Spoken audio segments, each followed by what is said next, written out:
Hi mga kainday! Kain na po tayo. Ito nga palang pagkain namin ngayon ni Inday Catherine. Tingnan nyo. Isang kasirolang kanin. Kasi matakaw kaming dalawa. Ayan. Isang kasirolang kanin. O, ayan. Diba? Tapos, ito ang aming ulam. Tingnan nyo.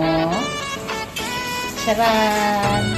Ayan. Isang kasirolang paksiw na puro ulo. Ayan, sandamakmak ng bawang, sibuyas, luya, paminta. Parang bonggang-bongga yung lasa niyan. Ayan mga kainday, kain po tayo. Magkakamay lang pala kami ni Inday Catherine. So, ayan, samahan nyo kaming kumain.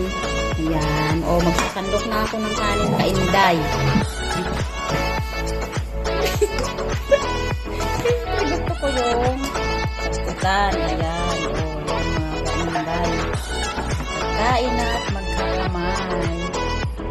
So, ayan lang po mga